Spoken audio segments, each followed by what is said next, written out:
함께 보실 하나님의 말씀은 사무엘하 8장 13절입니다. 사무엘하 8장 13절 한 절 말씀을 읽도록 하겠습니다. 다 같이 한번 한 목소리로 읽어볼까요? 다윗이 소금 골짜기에서 에돔 사람 18,000명을 쳐 죽이고 돌아와서 명성을 떨치니라. 아멘. 오늘은 8장 전체를 살펴보려고 해요. 여러분, 인생이 살아가면서 하나님을 기쁘시게 해드릴 수 있는 일이 과연 얼마나 될까?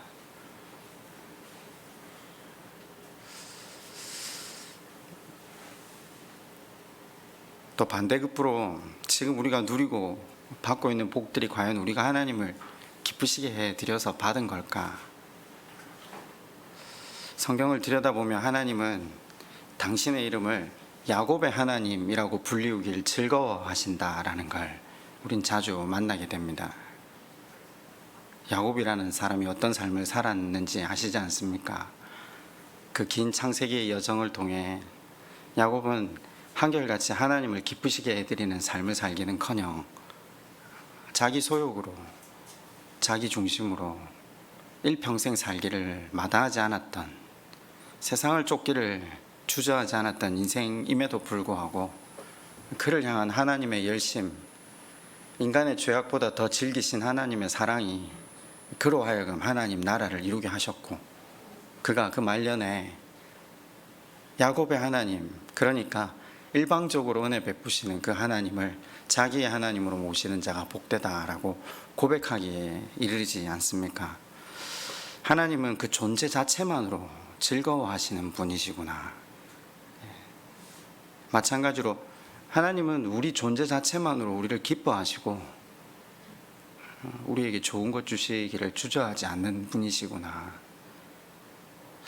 근데 사실 우리가 성경을 통해 이걸 배우면서도 참 이해하기 힘들어하는 구간이 이 구간인 것 같아요. 왜냐하면 우리는 잘해야 복 받는다라고 생각하고 살아왔거든요. 그런데 우리가 계속 성경을 살펴보고 있듯이 성경에는 잘하는 사람들은 단 한 명도 없었습니다. 사무엘서를 통해 만나고 있는 다윗도 마찬가지입니다. 지난 시간 물론 하나님의 법궤가 들어올 때 그 하나님을 온 몸과 마음으로 춤을 추며 기뻐했던 다윗을 우리가 살폈죠. 다윗은 분명히 법궤가 들어올 때 계산하면서 춤을 춘 것이 아니었습니다. 내가 왕이니까 내가 춤을 추면 다들 따라 추겠지. 아니, 이렇게 추면 하나님이 더 기뻐하시겠지. 아니요, 그냥 하나님을 기뻐했죠. 하나님을 기뻐한다는 건 무슨 원인과 결과 또 인과관계를 바탕으로 그걸 이해하고 하나님을 기뻐하고 이런 게 아닙니다. 그냥 하나님을 만나는 것만으로 가슴 벅찬 거죠. 인생이 자신의 본질을 더 깊이 깨달아가면 깨달아갈수록 하나님의 사랑과 긍휼 없이 살아낼 수 없음을 절감하면 절감할수록 그 하나님께서 동행해 주심이 얼마나 크고 감사의 제목이 되는지,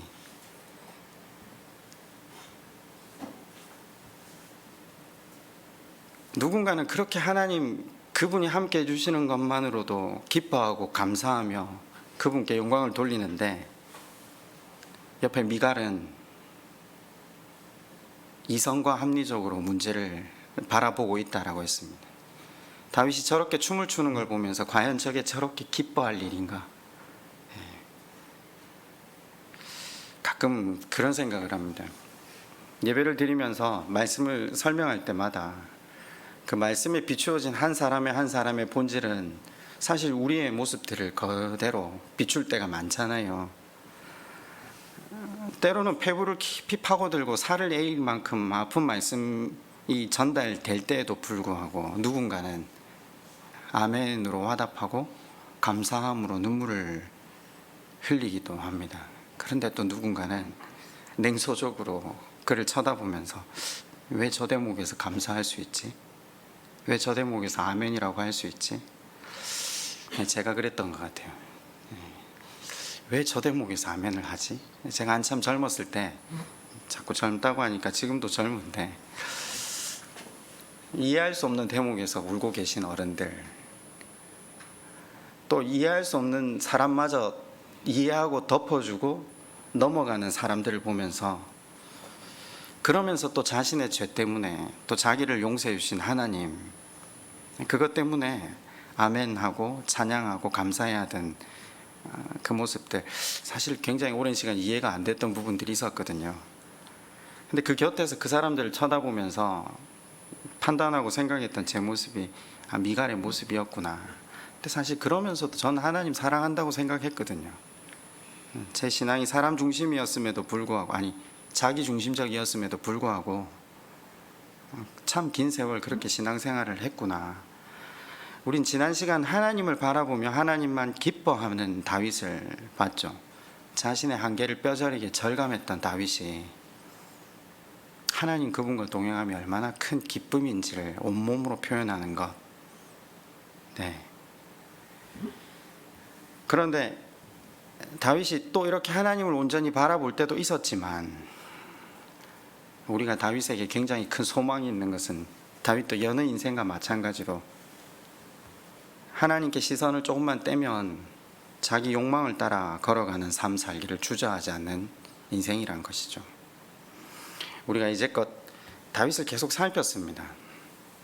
나봇 사건이 일어났을 때 자존심이 상하니까 거두절미하고 자신을 억제하지 못하고 내 반드시 저의 목을 베리라 하고 나섰던,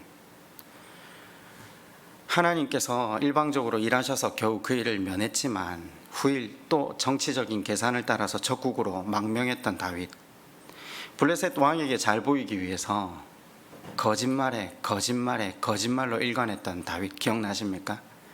그러면서 주변국 사람들을 죽이고 그 죽인 사람들의 말이 블레셋 왕의 귀에 들어가지 않게 하기 위해 나이든 노인에서부터 어린아이에 이르기까지 모두 학살해버렸던 다윗. 여러분, 창세기의 모토도 거짓말이었습니다. 기억나십니까? 인간 중심, 그러니까 인간의 역사의 중심을 꿰뚫고 있는 모토는 거짓입니다. 사무엘에서도 변함없는 인간의 본질이 거짓이라는 것을 우린 다윗을 통해 살펴보았죠. 자기 동족을 치러 가야 하는 순간까지 내어 몰렸던 다윗이 기억나십니까?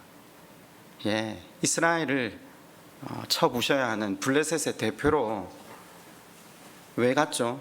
거짓말이 꼬리에 꼬리를 물어서 진퇴양난에 빠져서 어쩔 수 없이 그 자리까지 나가는 그 일촉즉발의 상황 가운데 빠졌던 다윗, 소망 없는 다윗을 하나님이 일방적인 은혜로 건져내십니다. 아마 그 자리를 벗어나면서 다윗은 안도의 한숨 정도가 아니라 자신이 계속해서 일관해왔던 그 거짓된 삶에 대한 후회, 부끄러움, 고통, 여러 가지 감정이 복합적이었을 겁니다. 그 전쟁에서 사울은 죽고 그의 아들들이 사라진 무주공산이 된 이스라엘, 곧 바로 다윗은 왕이 될 수 있었잖아요. 그런데 그 7년 가까이 기다릴 수 있었던 이유가, 우리는 하나님의 때를 기다렸다라고 말은 하지만 자신의 실존을 정확하게 파악한 다윗이 하나님 그분만을 바라보며 하나님의 도우심을 구하는 시간은 아니었을까 생각을 해봅니다. 인생이 그렇잖아요. 조금 좋아지면 또 하나님께 시선을 떼버립니다. 그리고 다시 자신을 주목하기 시작하는 게 인간의 실존인 것 같습니다. 오늘 8장의 다윗은 하나님을 바라보긴 하지만 그 중심이 자신에게 훨씬 치우쳐져 있는 모습을 다시 우리에게 보여줍니다. 그러나 사무엘하 8장이 우리에게 주는 메시지가 무엇입니까? 주인공은 다윗이 아닙니다. 다윗의 변함없는 죄악된 삶에도 불구하고 하나님은 변함없이 그에게 은혜 베푸시고 계신다라는 겁니다. 하나님은 하나님 나라를 이루게 하기 위해 그로 하여금 그 하나님의 은혜 가운데 살게 하기를 주저하지 않으신다라는 것이 8장의 주제입니다. 오늘 7장이 마치고 8장을 시작하는 제일 첫 번째 단어가 뭐죠? 그 후에. 우리 지난 시간 이 앞에 6장 7장 내용을 배웠잖아요. 다윗이 7장에 성전 봉헌 결심을 했었는데 그 결단 앞에 하나님께서 선지자를 통해서 자신의 뜻을 전하시죠. 성전을 짓지 못했던 이유는 피를 많이 흘려서가 아닙니다. 말씀을 통해 정확하게 읽으셨듯이 하나님께서 성전에 대한 뜻을 정확하게 거절하셨기 때문이죠. 그런데 왜 다윗은 성전 짓는 것에 집착하고 있을까요? 여기 질문에 대해서 굉장히 오랜 시간 머물러 봤어요. 여러분은 그런 질문 안 하셨죠? 성전을 짓는 것이 당연히 하나님의 기쁨이라고 생각하셨잖아요. 그렇게 생각하면 여기에서 그런 질문을 할 이유가 없잖아요. 근데 우리가 배웠잖아요. 그 앞에 성전은 왜 다윗이 그렇잖아요. 나는 좋은 집에 살고 하나님은 그 붙박이 집, 그 천막에 살고 계시는 걸 전 못 보겠습니다 하니까 내가 이스라엘 어느 지파에게 단 한 번이라도 건물로 된 성전을 지어달라고 한 적이 있냐? 그 성전을 짓는 순간 사람들은 성전 안에 나를 가두어 두고 무소부재한 어디에 있던 함께하는 나를 인식하지 못하고 이분법적인 삶을 살기 시작할 테니까 성전을 짓지 마라. 우린 분명히 7장의 말씀을 통해서 하나님께서 그에게 분명한 거절의 의사를 나타내신 걸 봤습니다. 근데 여러분은 왜 다윗이 성전을 지으려고 하는 그 열심을 선하게 해석하시죠? 뭐 때문인지 아십니까? 밑에 보면 다윗이 어디를 가든 승리했기 때문입니다. 그죠? 또 그리고 그 이유가 뭐라고 밝히셨죠? 하나님이 이기게 하셨더라. 그러니까 당연히 우리는 어떻게 해석을 하느냐면요, 다윗의 열심, 그죠? 다윗의 믿음의 신실함, 하나님이 그것을 보시고 그로 하여금 복 주셔서 승리하게 하셨다, 이기게 하셨다. 물론 하나님은 다윗이 하나님을 바라보는 것만으로 하나님 그분께서 그의 믿음을 신실함, 온전함이라고 불러주신다는 사실을 이제 우리가 배워서 알고 있습니다. 인간이 복을 받는 근거는 인간의 어떠함 때문이 아닙니다. 하나님의 신실하심 때문입니다. 하나님이 7장에 약속해 주셨잖아요. 내가 너에게 복을 주겠다. 너의 집을 견고하게 하겠다. 여러분, 우리가 계속 이걸 볼 수 있어야 됩니다. 8장을 읽으시면서 여러분이 만약에 저와 같은 질문을 던지지 않으셨다면 그냥 여러분은 기독교를 잘못 오해하고 계신 겁니다. 그저 지성과 치성과 감동을 드리면 복받는 종교, 아니요. 8장은 하나님의 신실하심을 보여주는 장인데 오히려 다윗이 만들어 가려는 제국, 하나님 나라 사이에 긴장관계가 있다라는 걸 보셔야 됩니다. 다윗은 격퇴하고 취하고 죽이고 치는, 정복하는 다윗. 우리는 하나님은 섬기고 희생하고 사랑으로 그들을 제압하시는 하나님. 하나님의 구원과 우리의 승리를 혼돈하면 안 됩니다. 같은 것으로. 본문을 한번 보시면서 과연 8장 속에서 다윗이 어떤 일을 벌이고 있는지 살펴보길 원합니다. 그 후에 다윗이 블레셋 사람들을 쳐서 항복을 받고 블레셋 사람들의 손에서 메대간말을 빼앗으니라. 지난주에 말씀드렸듯이 하나님께서 그 후에 그 앞에 보면 내가 너를 위해 영원한 집을 지어주겠다. 그 의미가 단순하게 그의 후손들이 이스라엘 역사 속에서 왕위가 끊이지 않는 것도 있었지만 예수 그리스도가 그 후손으로 오셔서 이 땅 가운데 영원한 통치자가 되심을 말씀하시는 것도 생각해 보았죠. 이스라엘 역사를 넘어서 예수 그리스도께 연장되는 것까지 우리가 말씀을 살폈는데 제가 다시 한번 질문을 해볼게요. 아까 말씀드렸듯이 하나님은 분명히 성전을 짓는 걸 거절하셨잖아요. 내가 장막과 성막 안에 다녔다. 나는 무소부재하다. 나는 너희와 함께하는 존재다. 그런데도 불구하고 왜 우리가 8장, 7장을 오해할 수밖에 없느냐면요. 아니, 오해한다고 하기까지는 좀 표현이 좀 약하고요. 다윗이 성전을 지으려는 열심이 동일하게 이 말씀을 읽었지만 오고 가는 수없이 많은 크리스찬들이 반복해오는 열심 아닙니까? 기독교 역사 가운데 면죄부를 팔아서 성베드로 성당을 지었던 것도 같은 일이잖아요. 이게 하나님을 위한 일이라는 것에 있어 추호의 의심을 한 사람이 누가 있었겠습니까? 다윗이 지금 행하려 하는 일, 준비하려고 하는 모습이 그와 다를 바 없다는 걸 여러분 보실 수 있어야 합니다. 그러니까 이런 거죠. 하나님이 아무리 말씀하셔도 인간의 고집이 얼마나 대단한가. 분명히 오늘 교회, 그러니까 교회라고 하지 맙시다. 예배당이라고 합시다. 예배당은 성전이 아닙니다. 성전은 하나님이 거하시는 공간이라고 성경을 통해 말씀하셨습니다. 성경은 분명히 당신이 있는 그곳, 우리와 함께 하시는 그곳이 성전이 된다라고 하셨죠. 우리 심령에 하나님께서 임재하셔서 우리 삶 가운데 하나님이 함께 하시는 그곳이 성전이 된다라고 하나님은 무수히 선지자들을 보내서 우리를 설득하셨거든요. 그러면 예배당은 어떤 곳입니까? 예배를 드리는 공간입니다. 그냥, 그죠? 화려하게 꾸며야 될 이유가 없습니다. 그런데 많은 경우에 예배당을 화려하게 꾸밉니다. 하나님이 화려한 곳에 거하시는 양, 하나님을 위해서라고 이야기를 합니다. 정확하게 말해야죠. 우리를 위해서죠. 차라리 말이라도 우리를 위해서라고 하면 좋은 것 같습니다. 그런데 자꾸 착각하게 만듭니다. 성도들을. 하나님을 위해서 한다고. 여러분, 하나님이 인간의 도우심을 필요로 하는 존재입니까? 아닙니다.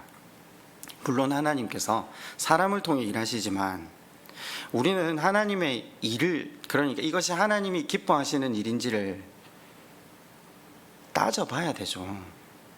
그러나 언제건 하나님을 위해서 한다라고만 하면 사실은 거두절미하고 모두 달려 나서야 한다고 생각하는 것, 그것이 우리의 신앙의 실제라는 거죠. 성전 짓는 문제 말고도 교회 안에서 다들 하나님의 이름으로 싸웁니다. 세습할 때도 그렇잖아요. 이것도 하나님의 이름으로 싸우는 거잖아요. 일을 할 때마다 하나님의 이름으로 싸우죠. 하나님을 위해 자꾸 뭘 할 때마다 싸우면 더 깊어집니다. 하나님 하지 말라는데, 그죠? 하나님과 무관한 일들은 성경은 우상이라고 하거든요. 왜? 나의 욕망을 이루기 위해서 하는 일이 되기 때문에. 여러분, 분명히 성전 건축이라는 말은 잘못된 말입니다. 이건 있을 수가 없는 말입니다. 예배당 건축이 맞는 말입니다. 교회를 건축한다, 이것도 틀린 말입니다. 교회는 분명히 성도들의 모임이거든요. 하나님을 고백하는 성도의 모임, 그죠? 개념은 분명해야 됩니다. 그런데 성도들을 자꾸 오해시키는 것 같아요. 예루살렘 성전을 생각하게 해서 모든 것을 바쳐서라도 건축하려는 동기를 그들에게 만드는 거죠. 하나님을 위한 것입니까? 아니요. 애초에 하나님은 구약에서 다윗과 맞닥뜨렸을 때도 내가 성전 짓기를 원치 않으신다라고 말씀하셨습니다. 그런데 우리는 끝까지 합니다. 그리고는 밖에 나서서 뭐라고 하느냐면 내가 내 인생을 바쳐서 몇 개의 성전을 지었다라고 자랑하기 일수 아닙니까? 물론 하나님이 시킨다면 해야 되죠. 그런데 물어봐야 됩니다. 우리의 욕망 때문에 지으려고 하는 건지, 큰 예배당 짓고 마치 대기업 회장처럼 행사하려고 하는 건지. 여러분, 그런데 오늘 본문에 다윗이 이 욕망에서 벗어나지 못한 인생이었다는 것을 증거하고 있습니다. 한 구절 한 구절 읽어보면 다윗의 야욕이 보입니다. 여러분은 그렇게 읽으셨습니까? 혹시 이것마저도 다윗의 충성이라고 읽지는 않으셨습니까? 복을 받고 있으니까요, 그죠? 이기고 있으니까요. 다윗이 완전하고 신실했다라고 착각하시지는 않습니까? 그가 잘한 게 있습니다. 하나님을 바라본 것. 네. 여러분, 다윗의 실패와 야욕과 야망을 여기에서 그리고 있습니다. 같은 한글을 읽고 있지만 여러분이 보시는 글과 제 글이 다른 게 아니다 라면 분명히 오늘 이 본문을 통해서 그걸 보셔야 됩니다. 그런데 인간의 거짓과 욕망과 이기심이, 우리 배웠잖아요. 창세기에서 욥 형님들의 거짓말, 보디발 아내의 거짓말, 술 맡은 관원장의 거짓말, 거짓말 투성인 인생을 하나님은 그대로 버려두시지 않으시고 그걸 뚫고 들어가셔서 하나님의 구원을 이루신 그 은혜가 창세기의 핵심이었다면 오늘 본문도 마찬가지라는 거죠. 1절부터 마지막 절까지 한번 이 다윗의 어떠함을 살펴보기를 원합니다. 1절은 방금 읽었죠. 어디를 쳐서 항복을 받았다고요? 어디를 쳤다고요? 블레셋. 여러분, 그 블레셋은 지금 한두 해 이스라엘을 괴롭혀온 대상이 아니잖아요. 이스라엘을 수백 년 동안 고통 속에 몰아넣은 적국이거든요. 마치 우리와 일본의 관계보다 더 깊은 철천지, 원수 같은 아픔의 역사를 지니고 있어요. 이스라엘과 블레셋의 싸움은 늘 이스라엘 입장에선 방어적인 싸움이었고 침략해오면 대항하는 수준이었거든요. 그런데 오늘 1절은 어떻게 표현하고 있죠? 블레셋과 싸움이 끝이 나버립니다. 아니, 이렇게 허무하게 끝내면 됩니까? 그 길었던 일제치하의 역사가 원자탄 한 방으로 끝나버리듯이 인간의 어떠함, 아니 전쟁의 규모가 얼마나 컸겠습니까? 그런데 왜 이 일이 이렇게 단순하게 기록되어 있습니까? 하나님이 하셨기 때문이라는 거예요. 이제 이후로 블레셋은 더 이상 이스라엘의 적으로 나타나지 않습니다. 너무 감명하죠. 자, 이제부터 다윗의 본격적인 열심이 나타납니다. 2절을 읽어볼게요. 다윗이 또 모압을 쳐서 그들에게 땅에 엎드리게 하고 줄로 재어 그 두 줄 길이의 사람은 죽이고 한 줄 길이의 사람들은 살리니 모압 사람들의 다윗의 종들이 되어 조공을 드리니라. 모압은 일전에 다윗과 다윗의 부모가 피했던 곳이라는 걸 기억나십니까? 그러면 여기가 지금 모압 여인 룻과 보아스, 오벳, 이세로 내려오는 외조 그죠? 모압을 이렇게 처리하면 안 됩니다. 근데 얼마만큼 잔혹하게 다루고 있는지, 포로도를 줄을 세워서 줄 길이 이상이면 지금 3분의 2 이상 사실은 죽였다고 보거든요. 학자들이 3분의 1 정도만 살렸다라고 보는데 철저하게 밟아서 다시는 올라오지 못하게 합니다. 이건 정말 과한 행동입니다. 역대기에는 이 표현을 아예 빼버립니다. 다윗이 도덕적으로도 완벽하지 못했다는 것, 인간 다윗, 정치가 다윗, 우리와 똑같은 모습 그대로라는 걸 보여줍니다. 3절과 4절은 르호베 아들 소바왕 하다데셀이 자기 권세를 회복하려고 유브라데 강으로 갈 때 다윗이 그를 쳐서 그에게서 마병 1700명과 보병 2만 명을 사로잡고 병거 100대의 말만 남기고 다윗이 그 외의 병거의 말은 다 발의 힘줄을 끊었더니, 이게 겉으로 보면 신명기에서 하나님께서 왕에게 말씀하신 규례를 따라 너는 무기를 의지하지 말고 오직 하나님만 의지하라 라는 것처럼 보이지만 실제로는 병거 자체를 초토화시켜 버리는 거죠. 엄밀하게 보면요. 그러면서 5절에 뭐라고 합니까? 다메섹에게 아람 사람들이 소바왕 하다데셀을 도우러 온지라 다윗이 아람 사람 2만 2천 명을 죽이고, 하나님이 하셨다고 하지 않습니다.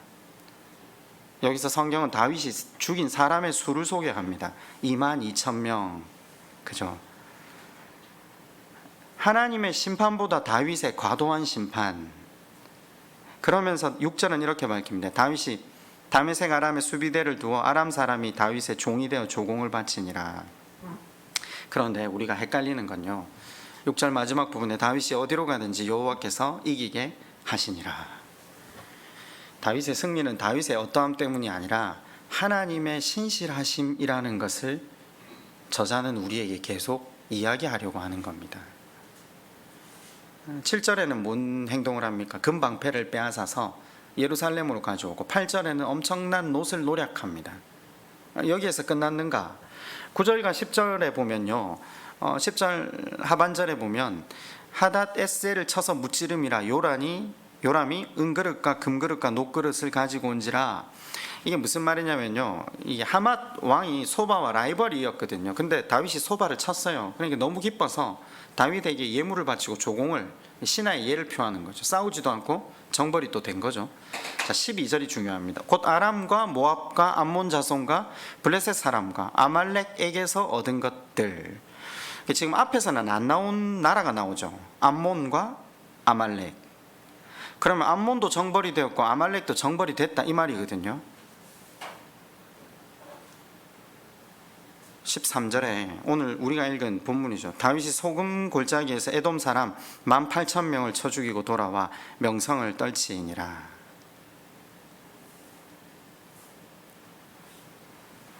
에돔은 누구의 후손이죠? 에서. 이스라엘이 친족이죠, 따지고 보면요. 여러분, 지금 다윗이 이기게 해서 얻은 땅은 이스라엘을 중심으로 쭉 둘러싼 땅들인데, 하나님께서 창세기 15장 18절에 아브라함에게 약속하신 땅의 영역이 애굽 강에서부터 유브라데 강까지라고, 너희에게 이 땅을 주겠노라라고 말씀을 하셨거든요. 그 약속에 대한 하나님의 신실하심이 다윗 때에 지금 이루어졌는데, 14절에서 다윗의 영토의 확장은 모압과 암몬과 에돔이 포함됨으로 말미암아 하나님이 정하신 경계를 넘어서고 있는 겁니다. 원래 하나님께서 주시기로 한 가나안 땅의 영역을 넘어선 겁니다. 무슨 말인가? 다윗의 잔인한 모습을 부각시킵니다.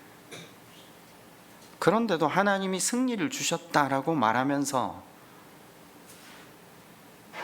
애매한 자세로 나아가고 있는 걸 우리가 사실 읽어내야 됩니다. 하나님께서 주시겠다고 하는 그 영토 밖의 나라를 침략하는 것, 여러분, 이건 잘못된 겁니다, 분명히. 우리는 예수 믿는 사람이 뭔가를 하면 그게 다 옳다라고 생각하시는 건 아니잖아요. 이스라엘의 전쟁은 정복 전쟁이 되어서는 안 돼요. 하나님이 허락하시는 범위까지만 하나님은 차지하라고 하신 것이거든요. 그것도 제가 우리 화요 성경 공부 모임에 그 이유를 밝혀놨어요. 이 사람들을 하나님께서 창세기 때부터 거의 수백 년 동안 이 사람들의 죄악의 간영함을 참아주셨거든요. 기다리시고 또 기회를 허락하셨는데, 이 사람들의 죄악이 얼마나 관영하고 넘쳐났는가를 쭉 한번 이야기를 한 적이 있는데, 이루 말할 수 없는 죄악을 그들이 저질렀기 때문에 하나님께서 그들을 쫓아내시면서 이스라엘에게 뭐라 하시냐면요, 너희가 의롭거나 공의로워서 가나안 주민을 쫓아내는데 너희를 사용하는 게 아니다. 이 땅 거민이 얼마나 악했으면 내가 너희를 사용하는 것이다. 너희도 이 땅 가운데 가서 나와 무관한 삶을 살고 죄를 지으면 너희도 쫓겨난다. 그러시면서 하나님 이 일을 진행하시고 계시거든요. 그런데 다윗이 지금 승승장구하기 시작하면서 욕망이 생겨난 겁니다. 그 욕심을 스스로 통제하기 힘들어진 거죠. 나중에 이 욕심이 밧세바 사건으로 이어지기도 하지만 결국 자기의 힘을 과시하고자 하는 욕망이 생긴 거고, 좀 더 넓은 제국을 통치하고자 하는 제국주의적 태도가 은연중에 생겨난 거죠. 그 구절이 오늘 우리가 읽은 13절에서 극명하게 드러나고 있는 거죠. 뭐라고요? 에돔 사람 18,000명을 쳐 죽이고 돌아와서 명성을 떨치니라. 성경은 사람의 이름이 높아지게 하는 것에 관심 없습니다. 하나님께서 다윗의 이름을 높이셨다라는 게 아니잖아요. 다윗 스스로가 자기를 높였다라고 하는 겁니다. 기드온이 마치 그 여호와 하나님을 위하라 하긴 되는데 그 앞에다 뭐를 붙이죠? 기드온을 위하라, 여호와를 위하라 하듯이, 지금 인간적인 야심, 야망이 가득 들어간 모습으로 전쟁을 풀어가는 다윗. 그러면서 여기 노력한 물건으로 성전만 짓는 것 아닙니다. 다윗 왕궁을 함께 짓습니다.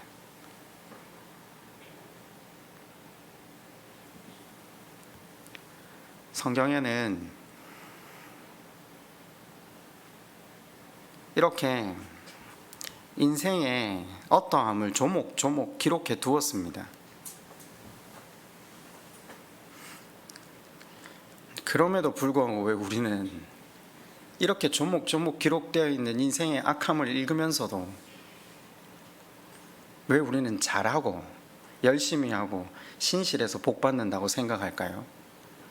이제껏 쭉 살펴본 아브라함, 이삭, 야곱, 요셉, 성경에 나왔던 어느 한 인물도 하나님 앞에 바른 삶을 살았던 사람은 없습니다. 하나님의 일방적인 쳐주심과 기다리심과 그의 어떠하심과 상관없이 당신의 언약대로 우리의 삶을 책임져 주시고 계신다는 것을 성경은 반복적으로 증거하고 있습니다. 네, 다윗도 잘하는 것도 있죠.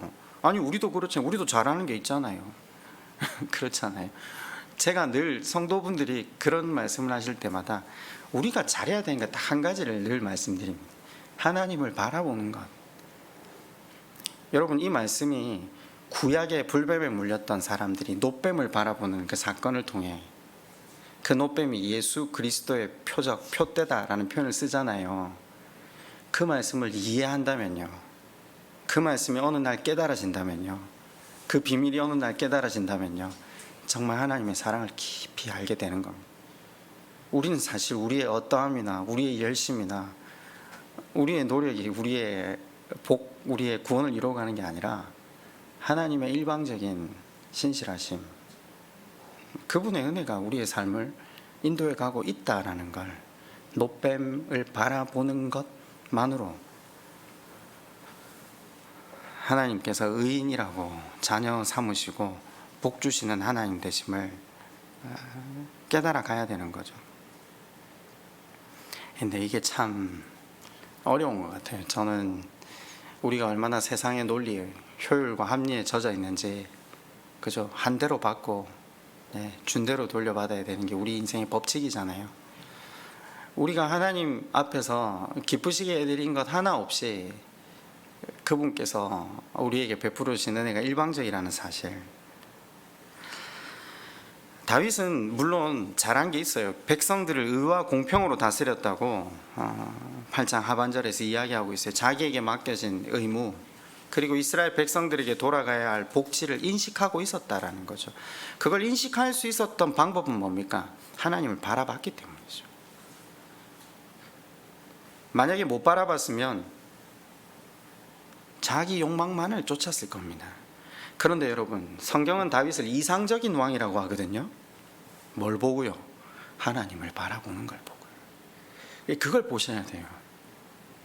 성경이 왜 다윗을 이상적이라고 하는지 아십니까? 우리는 다 완전하게 순종했다고 생각하거든요. 아니요, 성경을 읽어가시면서 정확하게 보시면요, 이 정도만 해도요, 그 하나님을 바라보기만 해도요, 하나님은 이상적이라고. 이제 지금껏 누려왔던 것보다 더 놀라운 권력을 마주하고 누리게 된 다윗, 이 사람이 얼마나 하나님을 바라보는 모습을 유지할 수 있을까? 이제 이게 관건이 되지 않겠습니까?